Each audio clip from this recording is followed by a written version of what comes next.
Bueno, el día de hoy entonces vamos a presentar el tema de accidente ofídico. Mi nombre es Laura Isabel Collazo Sá, yo soy residente de segundo año de pediatría de la Universidad del Valle.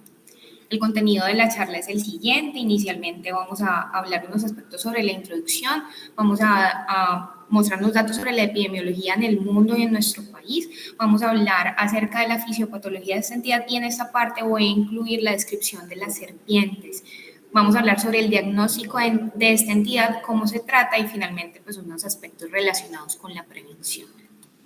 Entonces, para comenzar, vamos a denominar el accidente ofídico pues a la mordedura de una serpiente y en el caso de que esta sea una serpiente venenosa lo vamos a denominar ofidiotoxicosis. Las manifestaciones clínicas son diversas, que pueden ser locales o sistémicas, e incluso en algunos reportes de caso no hay sintomatología alguna, porque si bien la serpiente puede no ser venenosa o el paciente haya sido víctima de una mordedura seca, es decir, una mordedura por una serpiente venenosa, pero en la que no se haya hecho una inoculación de veneno. Esa inoculación de esta sustancia entonces va a ser tóxica, va a generar lesión de los tejidos y va a provocar alteraciones fisiopatológicas en la víctima.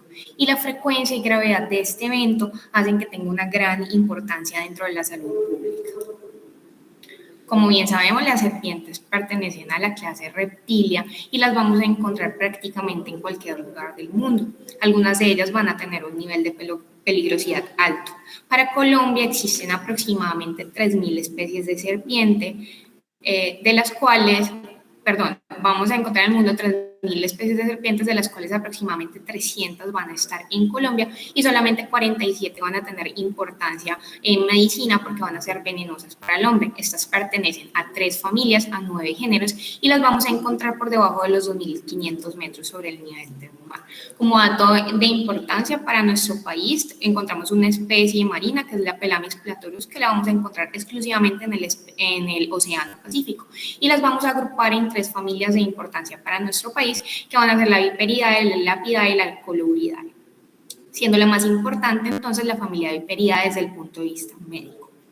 Dado que Colombia pues, va a ser un hábitat de ofidios venenosos y vamos a tener en nuestro país pues, unas características geográficas y sociodemográficas que van a permitir que este evento ocurra con mayor frecuencia, debemos tener en cuenta las complicaciones que se pueden generar a partir de esta entidad y esto pues con un aumento de la morbimortalidad no solamente de las personas sino también de los animales. Vamos a encontrar entonces que las zonas rurales van a favorecer la ocurrencia de estos eventos, especialmente porque en esta zona las personas se dedican a la actividad agrícola, hay dificultad para el acceso al servicio de salud y algunas prácticas ancestrales que promueven el uso de medicina no tradicional, una atención prehospitalaria que va a ser inadecuada. Este evento entonces es una emergencia médica, por lo cual debemos dar una evaluación y tratamiento oportuno y adecuado y en el evento de que se requiera la administración de suero antiofídico, pues esto se debe hacer según la evaluación clínica y paraclínica que nosotros hagamos de nuestro paciente. Esto con el objetivo de evitar las complicaciones, reducirlas en caso de que se produzcan, por supuesto disminuir la morbilidad asociada al evento y por supuesto la muerte que sería pues el desenlace más adverso. Con respecto a la epidemiología, nosotros podemos reconocer que en el mundo se producen aproximadamente 5.4 millones de accidentes ofídicos por año, de los cuales prácticamente la mitad, que representan 1.8 a 2.7 millones de casos, van a estar relacionados con envenenamiento. De estos, el 2.5% van a conllevar muerte y aproximadamente el triple pues, van a llevar asociada a amputación o discapacidad permanente. Para Latinoamérica vamos a estimar que hay más o menos 150.000 accidentes ofídicos por año y que mueren aproximadamente 5.000 personas por esta causa al año. Por tanto, esto es un problema de salud pública y se ha considerado por la OMS como un problema de salud pública desatendido, especialmente en las regiones tropicales y subtropicales. Y esto con énfasis en África, Asia y Latinoamérica, donde la mayoría de los casos van a estar relacionados a las mujeres, a los niños, a las trabajadoras rurales de poblaciones que son de países de medianos o bajos ingresos, donde los sistemas de salud son débiles y tienen pues, escasez de recursos para atender esta emergencia. Entonces, como podemos ver en este mapa, que es una publicación del Nature para el año 2017, lo que vamos a ver es que hay pues una morbilidad y una mortalidad importante asociada pues a estos 3 continentes que habíamos mencionado previamente, que van a ser Asia, África y América Latina y el Caribe. Como podemos ver, pues la mayoría de los casos se van a producir en Asia, pues seguido por África y ya después por Latinoamérica.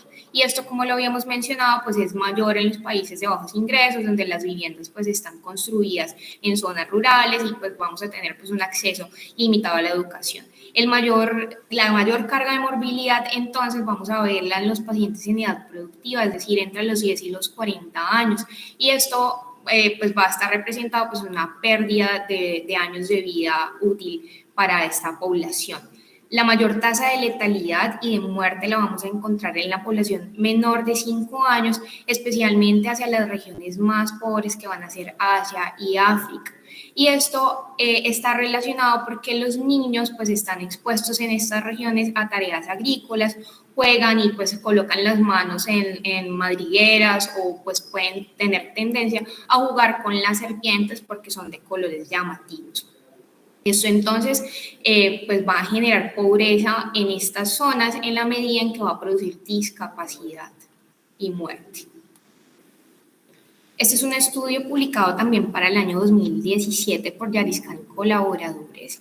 Es un trabajo que básicamente describe las características clínicas del envenenamiento por mordedura de serpiente e intenta identificar los predictores de mortalidad asociados a esta entidad. Se incluyeron entonces niños por debajo de los 12 años que consultaban, pues ingresaban a la UCI pediátrica del Government Medical College en Kashikode, India. Se incluyeron entonces todos los niños por debajo de 12 años que tenían una historia clínica de envenenamiento por mordedura de serpiente y que había requerido la administración de suero antiofídico según la indicación del protocolo de la OMS para esta región pues, del sudeste asiático.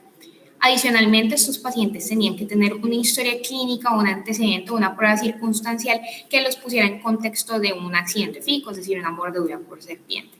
Se recogieron datos clínicos y paraclínicos, la edad, el sexo, el lugar de la mordedura, la estación del año en donde había ocurrido este evento, el sitio donde el paciente fue mordido por la serpiente, si fue en contexto pues, de un accidente en la casa o por fuera, que la identificación de la serpiente y el uso pues, de algunas medidas, pues, como el uso de torniquetes. Adicionalmente, también se recogieron datos paraclínicos como el hemograma, los centros de coagulación, la función renal hepática y otras pruebas del laboratorio que se habían considerado relevantes en ese momento. Se incluyeron entonces 145 niños, la mayoría de sexo masculino, que tenían edades entre 1 y 12 años, con una medida de 7.7 años. Como podemos ver, la mayoría de los niños estaban en edad escolar, la mayoría de los eventos ocurrieron en el día y en los meses que estaban comprendidos en el invierno y en el verano. La mayoría de los pacientes, como hemos descrito por toda esta parte epidemiológica, fueron mordidos en el pie por la serpiente, siendo la mayoría de los eventos ocurridos pues, por fuera del lugar. En la mayoría de los casos no se identificó la serpiente causante y como pues práctica en esta región la mayoría de los pacientes pues se les había colocado torniquete considerando pues que en estas regiones que esto podía retrasar la progresión del veneno. Como veremos más adelante, pues esto es una conducta inapropiada. El cuadro clínico, entonces, que ellos caracterizaron para estos pacientes incluyó vómito, reacción severa local, hematomas y neurotoxicidad, bien sea aislada o combinada. La mayoría de los pacientes presentaban pues adenopatía, linfadenopatía regional y encontraron que presentaban leucocitosis. De estos pacientes, la mayoría requirió 20 viales de suero antiofídico o menos y tuvieron una mortalidad correspondiente al 10.3%. En el análisis multivariado, pues que era el objetivo de este trabajo, encontraron solamente que 2 parámetros contribuían a la mortalidad de estos pacientes, que era la presencia de leucocitosis severa en el primer día de la hospitalización y la aparición de la lesión renal aguda. Ellos inicialmente habían considerado que el síndrome de fuga capilar, que es la hinchazón periorbitaria con ascitis y hemoconcentración, podría estar asociada al fallecimiento de estos niños, ya que en todos estos pacientes se encontró pues, fuga capilar. Sin embargo, en el análisis multivariado no se encontró diferencia estadísticamente significativa. Con respecto a nuestro país, como les había comentado, pues se han descrito casi 300 especies de serpientes, de las cuales solamente 47 van a ser de interés epidemiológico, porque van a corresponder aproximadamente al 90-95% de los envenenamientos. La mayoría van a corresponder a la familia Viperidae, siendo pues de importancia dentro de esta familia el género Lachesis, seguido por el género Crotalus, cada uno con 2 y 1%. Para la familia Elapidae, pues corresponde el 1%, y el 1% restante va a corresponder a las serpientes de la familia Colodridae y Boididae. Como podemos ver, la mayoría de estas serpientes están localizadas en zonas cálidas y pues dentro del mapa que podemos ver acá en la parte derecha de la pantalla encontramos que la mayoría de las serpientes están localizadas en la región del Amazonas, la región del Pacífico y la región andina. Estos son datos entonces para la semana epidemiológica 12 del año 2021 y este básicamente pues es la vigilancia de este evento, ya que tiene un papel crucial dentro de la salud pública, ya que la intervención no oportuna de este accidente físico pues puede llevar a secuelas, discapacidad y mortalidad. Entonces, el objetivo de estas vigilancias y que se hacen pues, a partir del ministerio es caracterizar las zonas donde circulan serpientes que pueden ser venenosas, caracterizar las condiciones en las que ocurren estas lesiones para poder fortalecer las medidas de salud pública y especialmente la disponibilidad de suero antiofídico en estos territorios. Entonces, para el año 2020, que son los datos que están acá registrados, se encontró una incidencia de accidente físico de 9.7 por cada 100.000 habitantes, con una letalidad de 0.8%. Esta última en aumento con respecto a los datos que se habían encontrado en años previos, por tanto, pues dentro del Instituto Nacional de Salud y el Ministerio de Salud, pues estaban en la obligación pues, de desarrollar medidas de salud pública al respecto. Como podemos ver en el mapa, pues prácticamente hubo distribución generalizada pues, de estos eventos. Sin embargo, la mayor tasa de morbimortalidad se concentró en los departamentos de Vaupés, Guaviare y Amazonas, pero con el mayor número de casos reportados para Antioquia, Norte de Santander y Córdoba. Como podemos ver en la tabla que está en la parte derecha de la pantalla, y les señalo pues en rojo el departamento del Valle del Cauca, porque el otro indicador que hace parte de la vigilancia del accidente ofídico es la proporción del uso de suero antiofídico o antiveneno en los pacientes en los que se ha clasificado algún grado de envenenamiento.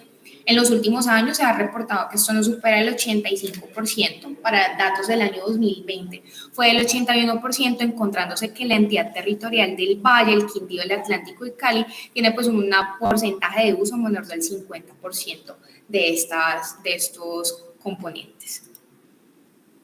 Entonces, ya para adentrarnos en la caracterización de las serpientes, vamos a reconocer tres familias de importancia para esta revisión, que van a ser la familia Viperidae, incluyendo el género Botrops, Crotalus y Lachesis. Dentro de la familia de Lapidae, incluyendo el género Microrus y el género Pelamis, pues, que es la serpiente acuática que les estaba comentando previamente, y la familia Colodridae con el género Pilodrias, el género Cleia y el género Etrulampus.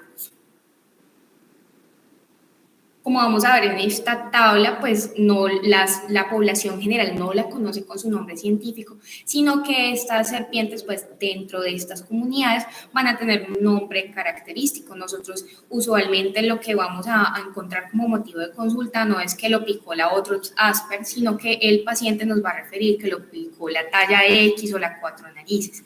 Entonces, esta tabla es de bastante importancia y voy a adentrar en ella más adelante, mostrando las características pues más especiales de cada una de las especies de interés y cómo se le dice pues, en la población.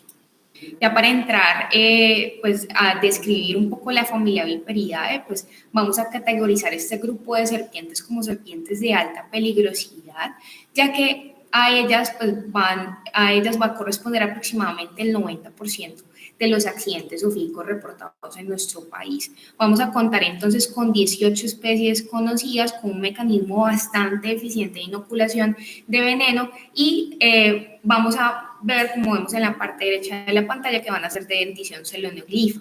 ¿Esto qué significa? Significa que tiene unos colmillos relativamente grandes, como lo podemos ver en el dibujo que está en la pantalla, que funcionan similares a agujas hipodérmicas, y esto produce una inoculación profunda del veneno. La contracción de este músculo que vemos acá, este músculo compresor alrededor de esta glándula, lo que va a lo que va a hacer es impulsar el veneno hacia sus colmillos y así pues la serpiente va a ser capaz de inocularlo a través de las aberturas que genera con estos dientes. Vamos a encontrarla entonces distribuida en todas las ecorregiones del país, por debajo de los 2.600 metros sobre el nivel del mar, y a pesar de que dentro de este grupo hay pues algunas especies que realmente se pueden caracterizar como si fueran mansas, de comillas, pues porque están restringidos a bosques con poca intervención, hay algunas que tienen la capacidad de adaptarse a zonas con altos grados de urbanización, y esto hace pues que la gente que trabaja en estas regiones, en el campo, pues esté expuesta a encontrarse con este tipo de serpientes y puedan producirse pues las mordeduras. Van a tener entonces hábitos terrestres y arbícolas y vamos a reconocer distintas pues tamaños en estas serpientes que les voy pues a mostrar a continuación. Dentro de esta familia entonces tenemos el género Botrytis, que es la serpiente amarilla que vemos en la parte inferior de la pantalla. En el país está representado por esta única especie que es la Botrytis scheingelii, o denominado pues comúnmente víbora de pestaña, que se encuentra en las tierras bajas del Chocó. Se encuentran en elevaciones superiores a los 1.500 metros sobre el nivel del mar y va a ser muy común en las zonas cafeteras. En la parte superior de la pantalla encontramos dos especies de Botrops y estas son las dos especies que producen pues, la mayoría de los problemas de salud pública en el país porque pues, representan la mayor carga de las mordeduras por serpiente.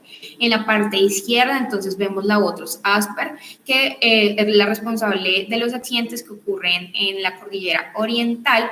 Y en la parte derecha de la pantalla encontramos la Botrops atrox o cuatro narices, que es la responsable de los accidentes que ocurren en los Andes. La asper o la mapanada entonces va a ser una serpiente de mayor talla que su contraparte, va a ser notablemente mucho más agresiva. Estas especies, como les comentaba, estas dos son muy tolerantes a la intervención y a la transformación de su hábitat, por tanto, pueden tener bastante cantidad de encuentro con los trabajadores del campo y con los turistas, por tanto, pues se puede contribuir a la presentación del accidente. Dentro de la familia Viperidae también se encuentra el género Crotalus. Para nuestro país solamente cuenta con un representante, que es el Crotalus disurus o la serpiente de cascabel. Esto se va a localizar en las zonas secas del país con una marcada estacionalidad y se cree pues, que se encuentra en los enclaves del río Magdalena o en los sitios en los llanos donde hay sabanas que están bien drenadas. Tiene pues un cascabel característico que utiliza como un mecanismo de alerta para alertar, valga la redundancia, al agresor de que se está pues acercando bastante, pero esto pues ha funcionado como un arma de doble filo para esta serpiente, porque esto hace que revele su posición y algunas personas pues al verla le dan muerte de forma inmediata. También ha sido perseguida esta especie a lo largo del país porque se cree que su carne y su cascabel poseen poderes mágicos o curativos, protege pues contra los espíritus malignos y da buena suerte. Por tanto, pues su población está en disminución. En la parte superior de la pantalla, en la parte derecha, entonces vamos a ver una serpiente del género Portidium. Ahí vamos a ver la Portidium lasberi o denominada patoco o zapa, y se ha denominado comúnmente así porque ella da como saltos cuando es perturbada. Se va a distribuir en la zona Caribe y en los valles, especialmente en los bosques secos tropicales. Hay otra serpiente de esta misma género, que es la Portidium nasutum, que se encuentra en el Chocó.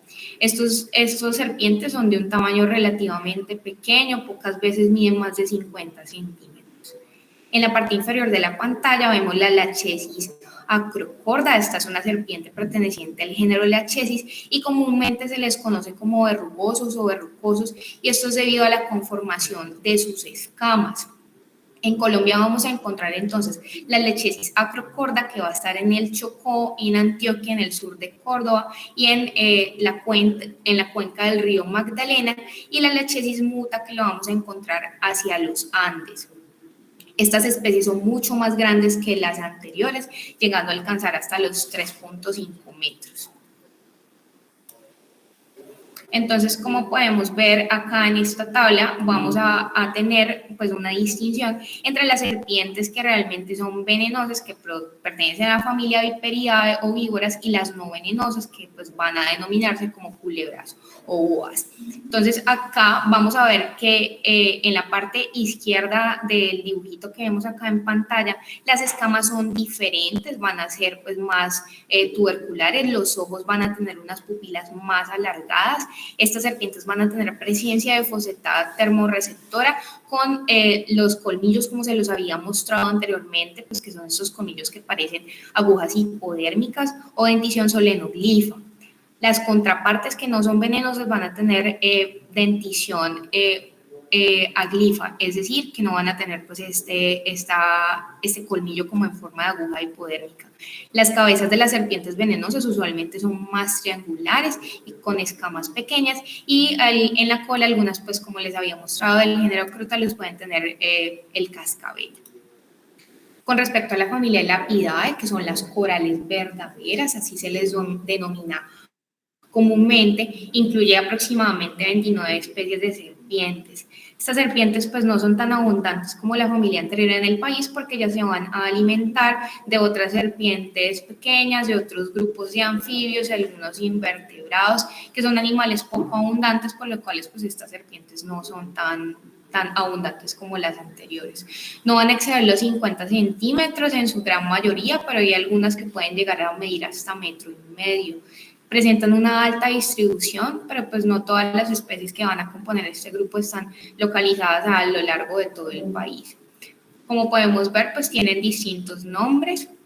La rabo de ají, que es la que vemos en la parte inferior de la pantalla, que es la Microdus mipartus, va a ser pues la que es más comúnmente conocida acá en Colombia, que va a estar presente en la zona andina, especialmente en las zonas cafeteras, y esta puede llegar a medir hasta 1 metro. Acá pues no está el dibujo, no está la foto de la Pelamis platorius, que ya la hemos mencionado a lo largo de esta charla, que es la única especie marina que está presente dentro de esta familia y que se va a tener presencia en el Océano Pacífico con todo su ciclo de vida desarrollándose en el agua. Las toxinas de este grupo, a pesar de que no son pues, serpientes muy grandes en tamaño, son muy potentes. Estas especies no tienen tendencia a ser tan agresivas realmente, y su reacción básicamente es ante una amenaza. Su mecanismo de mordida no es tan eficiente como la contraparte, pues que son las serpientes del grupo Viperidae. Entonces se pueden considerar como moderadamente peligrosas, pero para el grupo de población pediátrica pues tienen una consideración especial, es que como tienen estos colores tan vivos, los niños pueden llegarse a sentirse atraídos para jugar con ellas precisamente por esta característica. Entonces, como podemos ver acá en la parte derecha de la pantalla, pues el patrón de los colores va a ser muy diferente en las corales verdaderas con respecto a las corales falsas. Se describe entonces el patrón de tríadas con intercalación entre los anillos negros y los anillos rojos, la secuencia rana, que es rojo, amarillo, negro, amarillo, o el patrón de bicolor. Estas serpientes se van a caracterizar por tener un cuello mal definido, con unos ojos mucho más pequeños que las contrapartes que son las falsas, con unas colas gruesas y cortas, y que van a tener pues unos colmillos pues, más grandes que las corales falsas. Entonces se pregunta uno en este punto, ¿por qué ocurren este tipo de accidentes? Nosotros como colombianos siempre hemos tenido pues, la creencia de que todas las serpientes son venenosas y peligrosas, pero tenemos que recordar que aproximadamente, pues solamente menos del 20% de estas serpientes realmente son potencialmente peligrosas para el hombre, y que solo 5 especies de todo lo que les hemos mostrado pues representa un verdadero riesgo para nosotros. La peligrosidad de estas serpientes entonces va a estar en relación al mecanismo de la mordida para introducir la toxina y por supuesto al veneno. Como les había mencionado, las del género Viperidae van a tener un mecanismo mucho más eficiente. Sin embargo, las toxinas de las corales o la familia de Lapidae, por su nombre científico, es mucho más potente y más peligrosa. El veneno de las serpientes realmente funciona como un mecanismo de control de la presa y para inicio de la digestión, ya que ellos no cuentan con extremidades ni muelas que les ayuden en el procesamiento de los alimentos. El hombre pues no va a representar una presa para ninguna serpiente, al contrario, su presencia en el ambiente de la serpiente va a representar una amenaza inminente y esto hace que la serpiente entonces despliegue un grupo de señales de advertencia o de alarma, que bien puede ser la postura en ese, el siseo o el sonido, que le intenta advertir a la persona que no está a gusto con su presencia y que lo mejor que puede hacer es alejarse. Sin embargo, las personas comúnmente obvian estas señales de advertencia o simplemente no las ven y esto pues lleva al accidente ofídico. La mayoría de las serpientes no tienen la disposición de morder porque pues como lo vemos, el humano pues no representa parte de su dieta, no representa pues ninguna pareja potencial y al morder un humano pues la serpiente puede perder alguno de sus dientes o perder pues el veneno que es muy preciado y que va a necesitar para alimentarse. Ellas usualmente, como les muestro pues acá en el gráfico que está en la parte derecha de la pantalla, pues tiene pues dos zonas, básicamente pues una detección de la zona de amenaza pues que está representada en amarillo y una zona de defensa o de seguridad que está representada por el anillo rojo. En general, los reptiles van a tener dos respuestas ante cualquier elemento que les vaya a representar el peligro. La primera es escapar, la segunda es quedarse quieto o inmóvil, pues confiando que, que el camuflaje lo logre mimetizar del posible agresor. Sin embargo, cuando se traspasa esta zona de detección o de amenaza hacia la zona de defensa, la serpiente no tiene otra opción que defenderse. Y dentro de su sistema, pues la defensa va a ser el mecanismo de la mordida. Y esto básicamente va a ser por una invasión de su espacio. Ya dentro de la composición del veneno, el veneno va a ser una secreción viscosa de color blanco amarillento con una composición química compleja que va a abarcar la presencia de proteínas, azúcares, amines, agua y iones. Esta composición va a variar según la especie, incluso según la localización geográfica, la época del año, incluso el ciclo de vida de la serpiente. Como habíamos hablado, la función principal del veneno es facilitar la captura y la digestión de la presa. Y cuando tenemos pues un accidente ofídico, los efectos producidos por esta sustancia se pueden dividir entre efectos locales y efectos sistémicos. Ya para hablar de la parte ya más molecular, dentro de la composición del veneno podemos encontrar la fosfalipasa A2, que vamos a encontrarla dividida en dos grupos, la 1 y la 2. Van a representar el componente entonces más importante del veneno de la serpiente, con un efecto lítico, va a generar mionecrosis, neurotoxicidad, cardiotoxicidad, hemólisis. Adicionalmente tiene un efecto anticoagulante e inhibe la agregación plaquetaria. Las hemorraginas, que son el segundo componente, van a ser metaloproteinasas de alto peso molecular, que van a ser responsables de toda la lesión de la pared y el endotelio capilar, son capaces de generar digestión enzimática de las proteínas de la matriz extracelular y la lámina basal, y esto pues va a conferir el daño endotelial, la hemorragia, la formación de las flictenas, la necrosis hemorrágica, y esta finalmente pues puede llevar como consecuencia a la pérdida de la extremidad.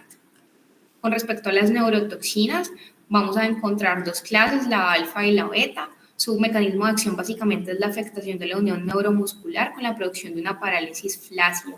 Algunos de estos venenos van a tener un efecto pre- y postsináptico.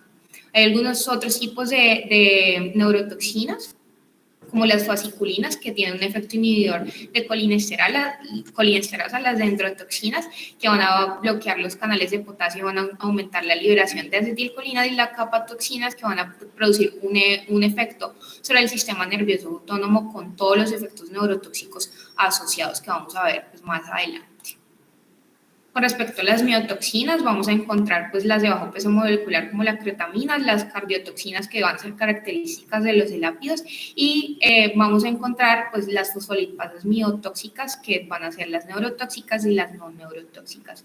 Básicamente lo que vamos a encontrar pues, es que todo el mecanismo se basa en la producción de hemorragia e isquemia con afectación de la fibra muscular. Vamos a encontrar que el paciente se va a caracterizar por la presencia de dolor, debilidad muscular y pues todo el efecto de la mioglobinuria, la falla renal y la hipercalemia secundaria.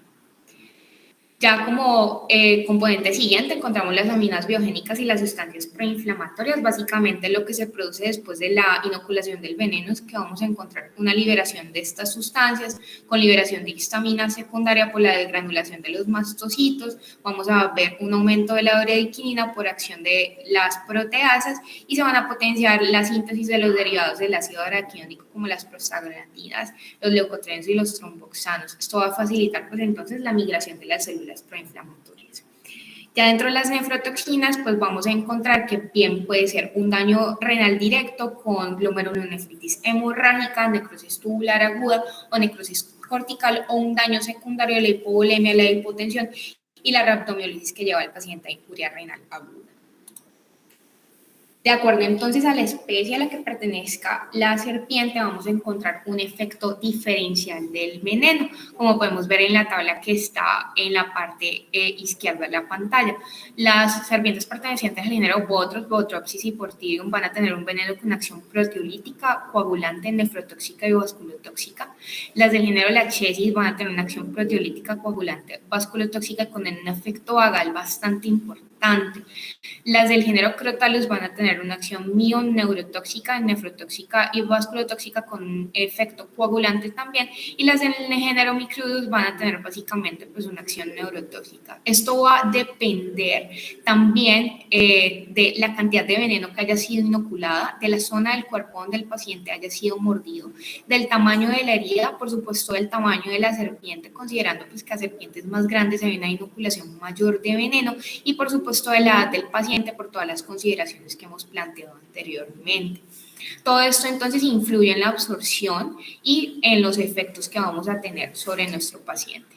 Con respecto a la fisiopatología, como podemos ver en esta gráfica, el efecto pues es básicamente global sobre toda la economía corporal y vamos a desglosarlo parte por parte.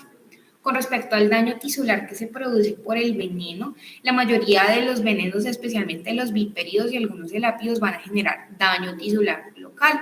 La mionecrosis, como habíamos hablado previamente, se debe a la acción de las fosfolipasas miotóxicas y estas pues van a tener su mecanismo de acción básicamente a través de la unión y la alteración de la integridad de la membrana plasmática en las fibras musculares. Adicionalmente, algunas fosfolipasas tienen la capacidad de generar hidrólisis de los fosfolípidos de la membrana celular y algunas otras pueden generar daño del sarcolema con daño de las interacciones a este nivel, con entrada de calcio al citosol, con alteración de la membrana que va a llevar a hipercontracción de los filamentos y disfunción mitocondrial. Todos estos eventos pues degenerativos van a llevar a un daño irreversible de la célula muscular. Adicionalmente, estas fibras musculares también pueden verse dañadas por la isquemia que resulta como consecuencia de toda la alteración vascular y el aumento de la presión sobre los músculos, pues que es básicamente la fisiopatología del síndrome compartimental.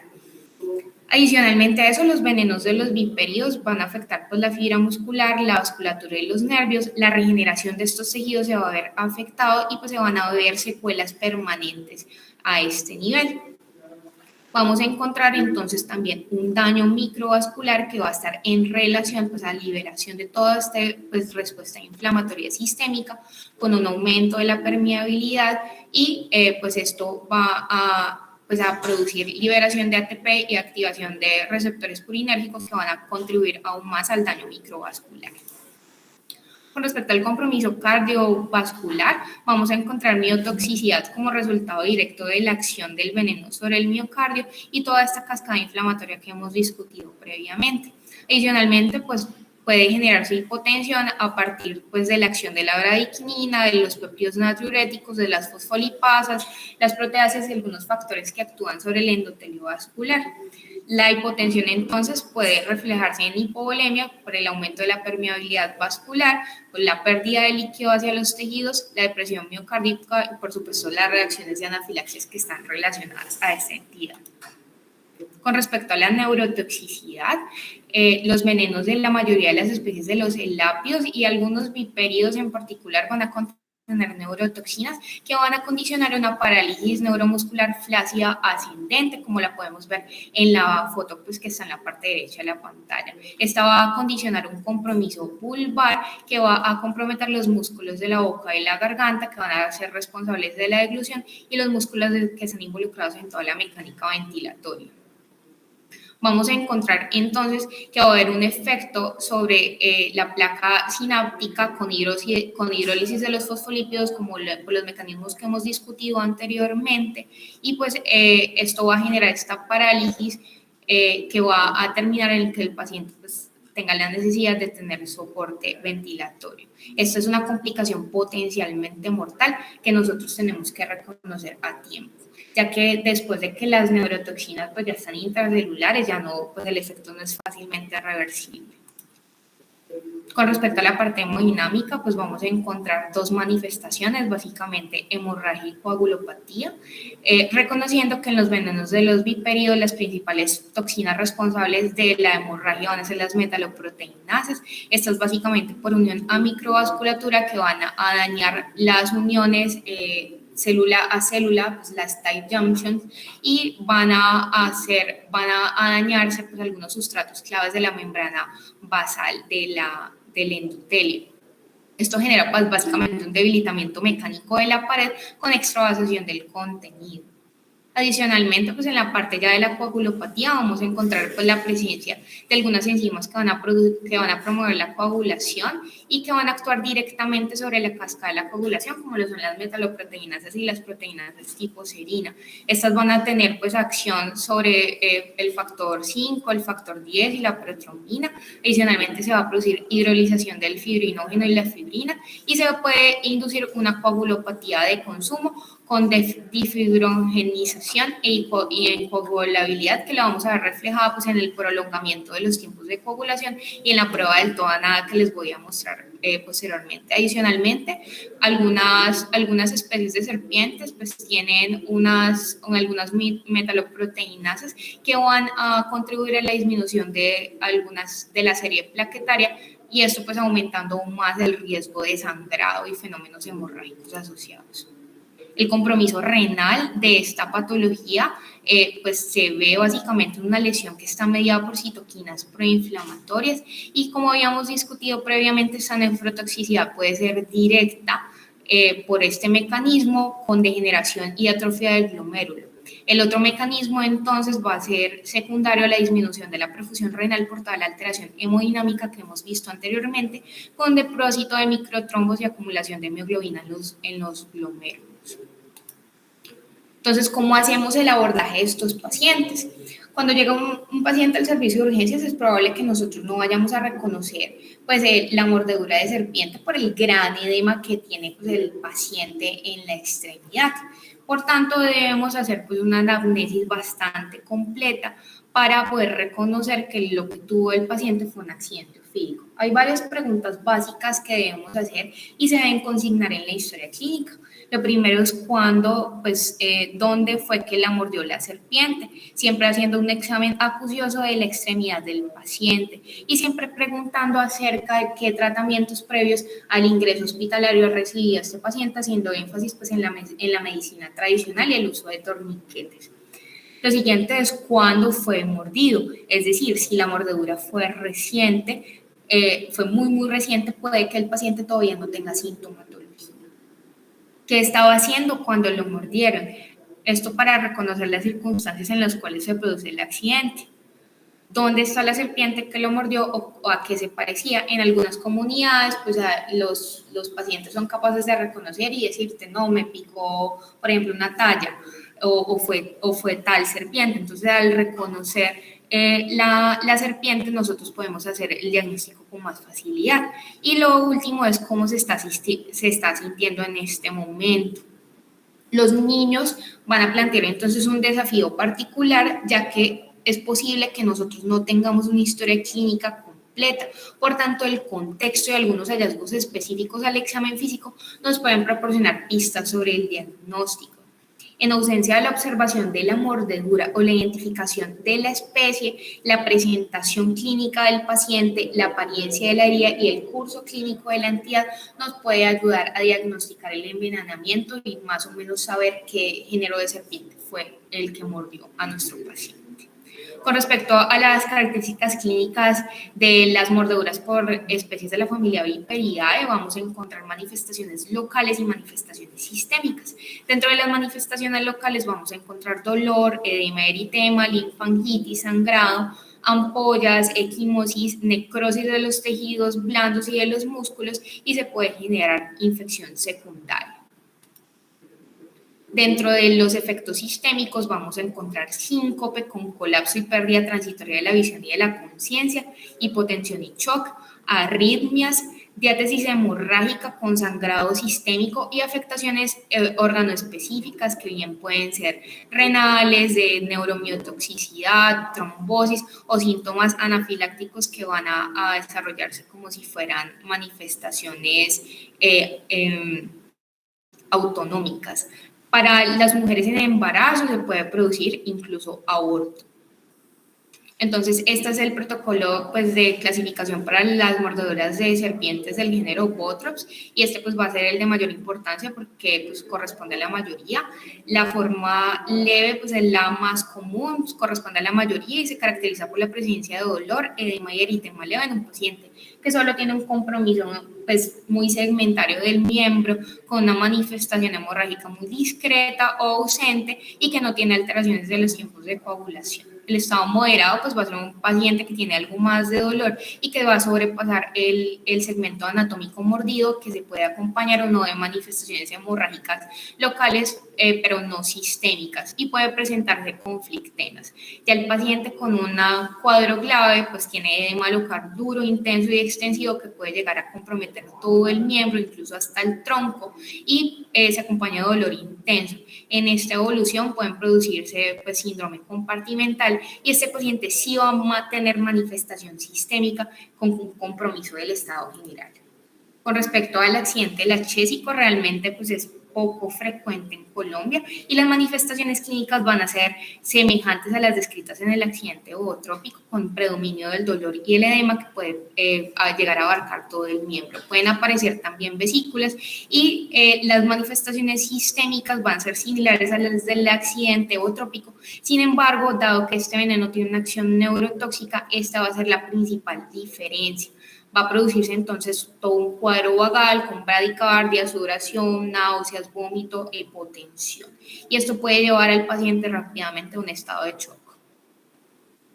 Esto usualmente se clasifica como un accidente grave. El accidente crotálico pues no va a tener tanta manifestación local, a diferencia de los dos anteriores. Puede presentarse con poco dolor, con parestesias, y las manifestaciones sistémicas van a ser las más importantes, especial énfasis en las manifestaciones neurológicas que van a ocurrir en las primeras 6 horas después del evento y que se van a caracterizar por la presencia de las fases las fases miasténicas, y pues en los pacientes se va a poder encontrar también alteración miotóxica con mialgias y mioglobinuria.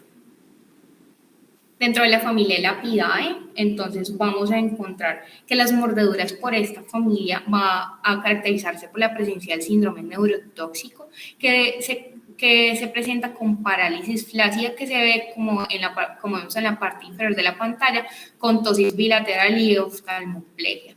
Puede haber un aumento de las secreciones a nivel de la faringe, con una pérdida del reflejo nauseoso, con una disminución de la capacidad ventilatoria, y los pacientes pueden llegar a presentar respiración abdominal paradójica. Ya para pues adentrarnos un poco más, los síntomas pueden aparecer dentro de las primeras horas. Sin embargo, se recomienda que se observe al paciente por lo menos 24 horas por si hay retraso en la aparición de estas manifestaciones. No va a tener tantas manifestaciones locales y realmente las manifestaciones sistémicas van a ser las predominantes, con un inicio muy variable que puede surgir entre los primeros minutos, incluso varias horas después de la mordida, y que puede progresar muy gravemente si el paciente no es atendido, incluso pudiéndolo llevar hasta la muerte. Como habíamos visto, pues se presenta con tosis, con dificultad para la acomodación visual, con dificultad para la deglución, con dificultad para mantener pues, la posición de la cintura escapular y con disnea. Estos casos entonces se clasifican como potencialmente mortales y se deben manejar en un nivel de alta complejidad por el riesgo de insuficiencia respiratoria. Dentro de la familia Colubridae, que son las últimas pues, familia de serpientes que vamos a tratar hoy, vamos a encontrar que las manifestaciones clínicas son el edema, el eritema, la linfangitis superficial con adenitis regional dolorosa, la presencia de parestesias y la lesión y la hemorragia del tejido celular subcutáneo. Entonces, dentro del abordaje, básicamente yo puedo tener 3 métodos del diagnóstico. Se utilizan los 2 primeros por ser los más prácticos. El diagnóstico etiológico, que es en la identificación de la serpiente, la cual se puede ser posible casi que en la mitad de los casos, y esto en base a la descripción que hace el paciente de la serpiente agresora o la confirmación con fotos. En algunos casos el paciente aporta pues la serpiente en físico y lo lleva pues al centro de salud. La segunda, pues es como lo hemos visto, el diagnóstico clínico, y esto permite la clasificación del envenenamiento y la gravedad del mismo, dependiendo del género de la serpiente y pues en base a las características que hemos visto previamente. El último tipo de diagnóstico es el diagnóstico inmunológico, que se hace a través del inmunoensayo con ELISA, con la determinación de los antígenos circulantes o las toxinas, y esto más que todo se utiliza en Australia, donde pues estos accidentes ocurren con mucha frecuencia. Dentro de los paraclínicos que vamos a ordenar, tenemos toda esta batería de exámenes que vemos en pantalla: coagulación, hematología, reactantes de fase aguda, función renal, indicadores de mionecrosis y otros. Vamos a encontrar en las pruebas de coagulación que puede haber prolongación de los tiempos de coagulación, y esto en diferentes grados, con aumento en los productos de degradación de fibrina. Estos exámenes deben solicitarse al ingreso y hacer control cada 6 horas después de iniciado el tratamiento. Con respecto a las pruebas hematológicas, más o menos la mitad de los pacientes van a presentar anemia, leucocitosis y neutrofilia. Algunos pacientes van a presentar trombocitopenia asociada y se debe hacer control por lo menos cada 24 horas. Con respecto al uso de los reactantes de fase aguda, vamos a encontrar elevación en las primeras 48 a 72 horas después del accidente, y van a persistir elevados en caso de que se asocie esta patología a infección. Se van a solicitar entonces cada 24 horas o dependiendo si nosotros consideramos que el paciente está cursando con infección asociada. Las pruebas de función renal, vamos a encontrarlas elevados, los azudados en caso de hipovolemia o una reanimación inadecuada. Vamos a encontrar en los casos graves por los mecanismos fisiopatológicos que ya hemos descrito una disminución del volumen urinario. Podemos encontrar hematuria en casos graves y alteraciones hidroelectrolíticas como hipercalemia y hipocalcemia. Vamos a solicitarles el ingreso y cada 12 horas. Los indicadores de mionecrosis pues indican lesión muscular con riesgo de rhabdomiólisis cuando se eleva la CK por encima de 3.5 veces su valor normal, y se solicitan en los casos moderados y graves cada 24 horas. Con respecto a la electrocardiografía, podemos encontrar alteraciones del ST, bloqueos, taquiarritmias o bradiarritmias. El manejo entonces se basa en la evaluación primaria y una evaluación secundaria. Dentro de la evaluación primaria debemos hacer especial énfasis en el ABCDE. Con respecto a la vía aérea, se deben retirar los objetos extraños de la cavidad del paciente. En la B, que es la respiración, se debe suministrar oxígeno suplementario en caso de ser necesario con un dispositivo de alto flujo. Se debe realizar la evaluación de la circulación con los pulsos en su frecuencia e intensidad, canalizar 2 accesos venosos que tengan un calibre adecuado, y esto con el fin de realizar la reanimación hídrica y pasar pues, el suero antiofídico. Se debe controlar la hemorragia externa haciendo hemostasia con apósitos y nunca con torniquete. Se debe buscar en la D el déficit neurológico, buscando signos de neurotoxicidad que nos van a orientar que nos van a descartar un accidente eutrópico, y en la E, que es la exposición, debemos descubrir al paciente protegiéndolo de la hipotermia, mirando que no tenga otras mordeduras y retirando algunos accesorios que pueden generar compresión, ya que pues, el paciente se va a hematizar. Dentro de las medidas iniciales, entonces se debe hacer lavado de la herida procurando preservar la epidermis intacta, esto con agua o solución salina. Se puede utilizar incluso jabón antiséptico y se debe cubrir la herida sin comprimirla. Se debe hacer inmovilización de la parte afectada, evitando que la extremidad quede doblada y debe quedar en una posición cómoda al nivel de la cama. Seguidamente vamos a tomar una muestra de sangre en tubo seco para hacer pues, la prueba del todo o nada, que ya les voy a explicar qué es. Respecto a la corrección de la hipovolemia, pues se debe corregir utilizando cristaloides, puede ser solución salina o lactato Rinder a dosis de 10 a 30 cc por kilo, inicialmente en bolo y luego pues se deja mantenimiento 30 a 50 para 24 horas, procurando establecer diuresis mayores de 1 cc por kilo hora en niños. Si hay rhabdomiólisis, esta meta aumenta a 3 cc por kilo. Y si no hay corrección de la hipovolemia, con los líquidos se debe considerar de manera temprana el uso de vasopresores. Con respecto a la analgesia, se debe evitar el uso de los AINES y ASA por sus efectos plaquetarios y no se recomienda el uso de medicamentos intramusculares precisamente por el riesgo de sangrado. Se prefiere entonces el uso de acetaminofén vía oral o incluso algunos autores describen tramadol intravenoso. Estos son los sueros antiofídicos que vamos a encontrar. Estas son las presentaciones disponibles para el ministerio. Tenemos suero antiofídico polivalente y suero anticoral polivalente. Sin embargo, en Colombia hay disponibilidad de sueros de otros fabricantes. Con respecto al accidente por viperios, como hemos visto, pues se pueden clasificar dependiendo de la manifestación clínica en leve, moderado o grave, y esto nos va a guiar el tratamiento. Se va a clasificar y se va a tratar según el mayor nivel de gravedad que tenga el paciente. El accidente HSICO entonces va a ser similar en fisiopatología albotrópico y se van a tratar de una manera muy similar. Entonces, como les había mencionado previamente, pues se toma la muestra del paciente y se hace la prueba del TOBANAD. Entonces, en un tubo seco se introducen aproximadamente 5 cc de sangre, se deja el tubo tapado más o menos unos 20 minutos y a los 20 minutos se comienza a girar con movimiento oscilante. Y se verifica o no la formación de coágulo. En caso de que se forme un coágulo, pues se interpreta la prueba como coagulable. Si no se forma el coágulo después de este tiempo, vamos a interpretar la prueba como no coagulable y esto nos permite apoyar el diagnóstico de que es una mordedura por una serpiente de la familia Viperidae, porque esto nos indica básicamente que los tiempos de coagulación están prolongados. Sin embargo, esto es una prueba inespecífica y ya cuando le hacemos los paramétricos al paciente podemos encontrar unos tiempos de coagulación normales. Esto solamente es una guía. Recordar que a todos estos pacientes se les deben solicitar todos estos paraclínicos que hemos anotado previamente y que se les debe incluir dentro de este estudio también gases arteriales, radiografía de tórax en caso de que presenten dificultad respiratoria o tomografía de cráneo en caso de que presenten deterioro neurológico para descartar sangrado a nivel del sistema nervioso central. Como habíamos dicho, pues canalizamos 2 venas, en una vamos a reanimar y en la otra vamos a poner la infusión del antiveneno. Esto se hace sin una prueba previa de sensibilidad, considerando que todo paciente es un posible reactor y en las dosis que vemos en pantalla, dependiendo de cómo hayamos clasificado nuestro accidente.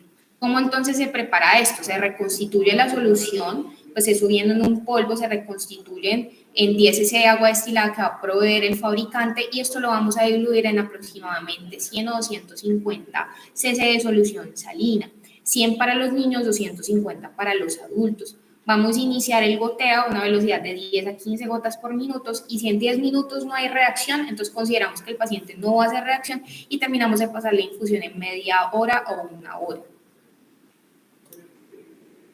Ya para el accidente por el ápidos, básicamente, como hemos visto, pues la neurotoxicidad le confiere un efecto potencialmente mortal y estos pacientes, en caso de que presenten esta sintomatología sistémica, deben ser manejados en UCI, siempre solicitando los paraclínicos que hayamos mencionado.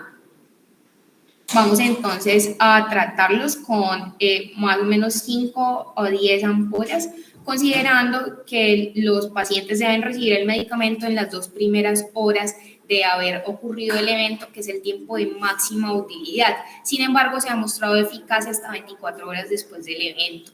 Se administran 5 ampollas si no hay signos de parálisis o solamente el paciente presenta tosis palpebral, o 10 ampollas si el caso es moderado a grave. Ya después de que aparezca la parálisis, no se va a revertir. Entonces, el paciente va a quedar paralizado más o menos unos 3 días, por tanto, este paciente es de un nivel de alta complejidad de atención. Se prepara igual que como vimos previamente y en caso de que usted no cuente con el suero pues, específico, se puede hacer una prueba terapéutica con hidrofonio neostigmina, previa administración de atropina. Esto pues debe mejorar al paciente y se deja un goteo, pero pues esto se debe manejar con mucho cuidado y siempre estos pacientes se deben remitir a un nivel de más alta complejidad. Ya con respecto al manejo de la reacción alérgica cuando se ocurre la infusión, lo primero que vamos a hacer es que si ocurre una reacción alérgica vamos a cerrar el goteo y si la reacción solamente compromete la piel se puede utilizar un antihistamínico intravenoso. Si cumple con los criterios de anafilaxia que vemos en la parte derecha de la pantalla, es decir, que haya compromiso sistémico, lo que se hace es administrar adrenalina o una dosis de 0.01 miligramos por kilo de forma subcutánea con una dosis máxima para los niños de 0.3 cada 15 minutos con un máximo de 4 dosis. Si ya luego de una hora no hay respuesta a este tratamiento, el paciente puede ser tributario de uso de adrenalina en infusión intravenosa, pero esto debe ser pues, en un manejo ya de UCI. Ya después de que se pasa la reacción, se puede reiniciar el goteo y lo terminamos de pasar en 30 a 60 minutos por una línea venosa diferente a la que hemos utilizado para los líquidos y para el goteo de adrenalina. Con respecto al uso de otras terapias, les señalo pues acá el punto más controversial, que es el uso de antibióticos profilácticos, considerando que la inoculación bacteriana asociada a estos eventos realmente es escasa y que la tasa de complicaciones infecciosas es menor del 20%. Usualmente este tipo de infecciones suele aparecer entre el cuarto y el quinto día. Usualmente pues son los bacilos gram negativos los que están asociados, los cocos gram positivos y los anaerobios. Y se debe, en caso de que pues, haya signos de infección local, se debe cubrir para estos microorganismos. Se deben evitar los nefrotóxicos por todas las consideraciones que hemos descrito anteriormente y se debe utilizar medicamentos que curan la Morganella morgani, que son microorganismos que está frecuentemente asociada a esta entidad. Opciones entonces serían ceftriaxona, metronidazol, ertapenem, moxifloxacina con una cefalosporina de tercera generación, considerando que también se puede hacer debridamiento de estas áreas después del quinto día del envenenamiento. Algunos pacientes van a ser tributarios también dentro de estas otras terapias de derivados y estas solamente se deben aplicar después de haberse administrado el antiveneno y considerando que estos pacientes pues, requieren un manejo pues, multidisciplinario. Ya con respecto al seguimiento, en observación, nuestro paciente debe tener un examen físico seriado que involucre la medición de los pulsos, la identificación del edema, especialmente si es progresivo, y el deterioro neurológico para considerar pues, sangrado del sistema nervioso central. Este examen debe ser seriado cada hora por 6 horas y luego lo hacemos cada 6 horas por al menos 48 horas.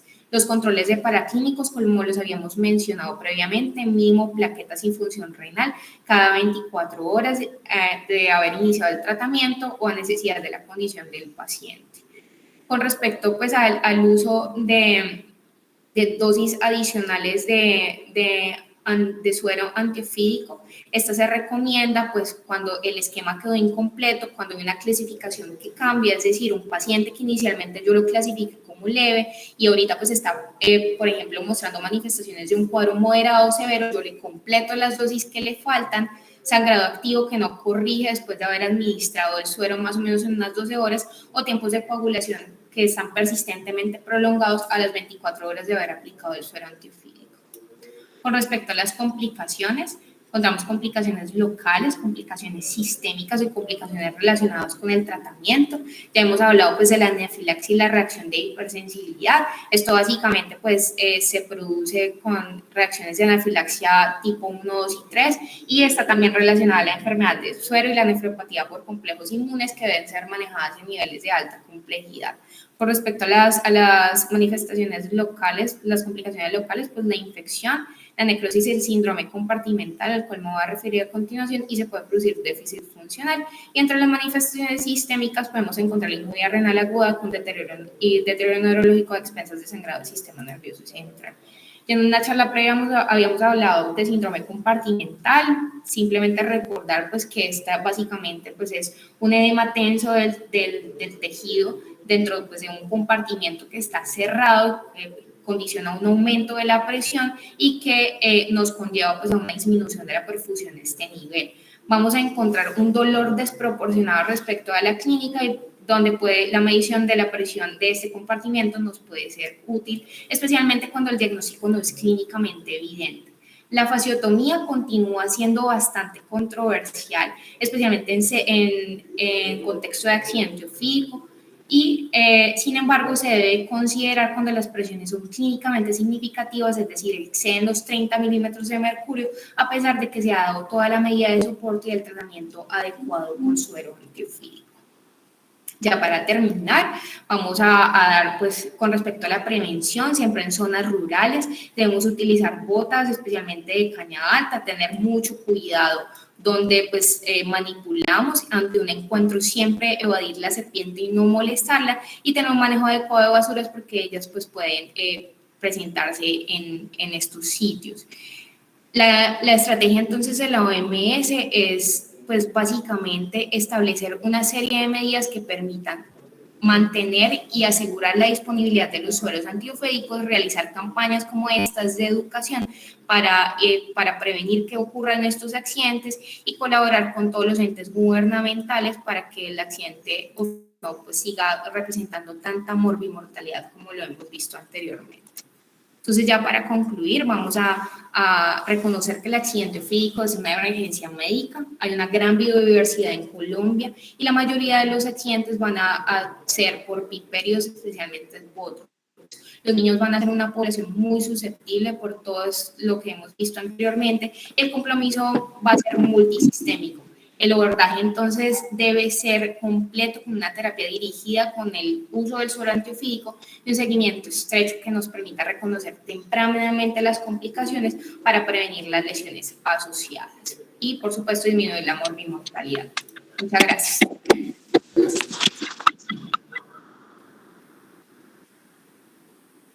Doctora, excelente su presentación, muy completa. Gracias. Tenemos al doctor Carlos Galvis. Él es un aliado nuestro de la Universidad del Valle, del Servicio de Urgencias de Pediatría y de todos los cargos posiblemente. Y lo conectado, doctor Galvis, no sé si me está oyendo. Agradecemos de antemano su participación y queremos oírle algunas de las recomendaciones complementarias a lo que la doctora Marta Collazos, pues, de una forma muy académica, muy didáctica, nos ha acabado de presentar. Sobra decirle a la doctora Laura que le hizo una muy buena presentación.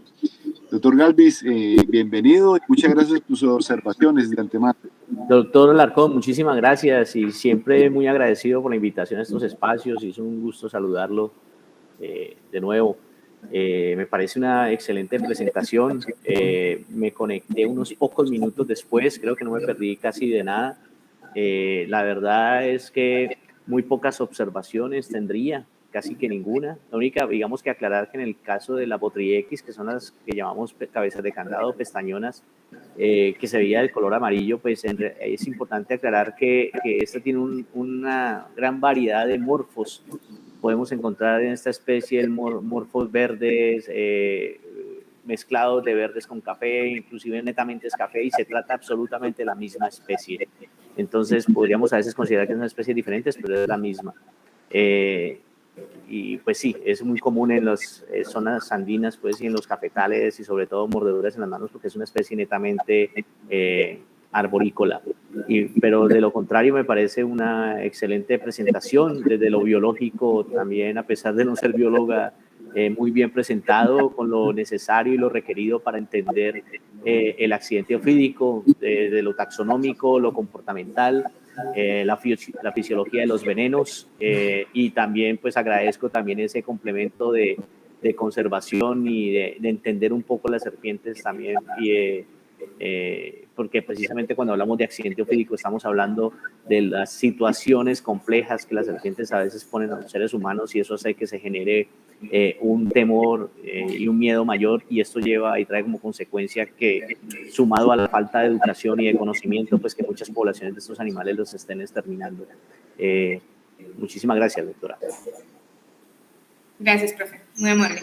Doctor Galvis, muchas gracias.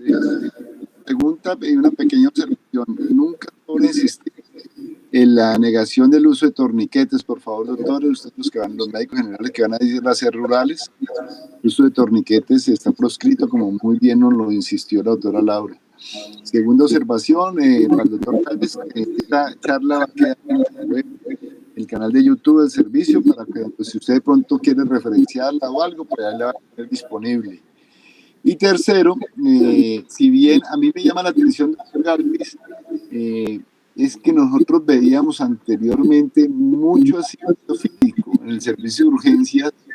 No había un mes que no llegaran 3, 4, 5 casos por mes de accidente ofídico, y hoy en día no llegan, y adicionalmente, como nos mostró la doctora Laura, desde el punto de vista de uso de sueros antiofídicos por parte del Valle del Cauca tampoco es algo muy importante. ¿A qué se deberá esto? Usted, en su experiencia, en el conocimiento de campo, ¿a qué uno le podría echar la culpa? ¿Por qué se veía antes tanto y hoy en día se ve muy radicalmente? Bueno, me parece, de verdad, un dato bastante curioso, porque uno podría asumir que incluso podríamos tener un incremento en el accidente ofídico. Debido a que la población humana está creciendo y se invaden cada vez más espacios, pues es más probable el encuentro con serpientes. Y esto pues lleva a que el accidente pueda llegar a ser mayor. Y digamos, algo que ocurrió o está ocurriendo es que uno de los laboratorios que produce o que producía antivenenos liofilizados, que es una ventaja de poder acceder a ellos a otras zonas o a otras regiones por lo que no requieren cadena de frío, y de pronto esos pacientes podrían incluso ser atendidos en otros centros hospitalarios, pues este laboratorio ya no produce más. Digamos que ya hay menos probabilidad de acceder a antivenenos liofilizados. Pero sí, no tendría una explicación en estos momentos lógica el por qué hay menos accidentes. Quizás sí hay una explicación de que tenemos menos casos de morbilidad o de personas que tenemos que amputar o devolver en peores condiciones, porque de pronto hay una mayor información o se ha venido trabajando mucho con las comunidades el tema de qué se debe hacer prehospitalariamente, pero eso falta todavía mucho trabajo, pero en algunas comunidades se ha podido trabajar esto, y por lo menos que antes de ser remitidos o llegar a un hospital, pues no cometen los errores como los hablaba la doctora, que es el torniquete, hacer cortes, y todos estos bebedizos y bueno, todos estos procedimientos que se hace a través de la medicina tradicional, que empeora los casos. Digamos que sí, es algo curioso que tocaría analizar de por qué ha disminuido el accidente, pero en teoría debería incrementarse por las características de... Precisamente, sí, señor, y adicionalmente por el conflicto armado, la presencia de tantos grupos irregulares, el narcotráfico, en fin, pues tiene una población importante en estos sitios donde hay más exposición, ¿no? Pero bueno, no sé si los internos, es muy importante, señores internos, los que van a ser rurales, si tienen alguna pregunta, sobre todo para el doctor Galvez, que es un privilegio tenerlo acá con nosotros. Si no hay preguntas, Laura, pues damos por terminado, agradeciéndole tanto a usted como al doctor Galvez la presentación y el acompañamiento. Muchas gracias. Muchas gracias, doctor.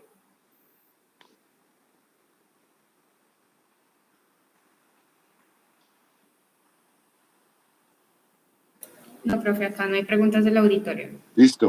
Bueno, muy bien. Muy buena presentación. Bueno, muchísimas gracias y gusto saludarlos. Muchas gracias, doctor, por la asistencia. Con gusto. Hasta luego. Toda su ayuda. Chao. Gracias.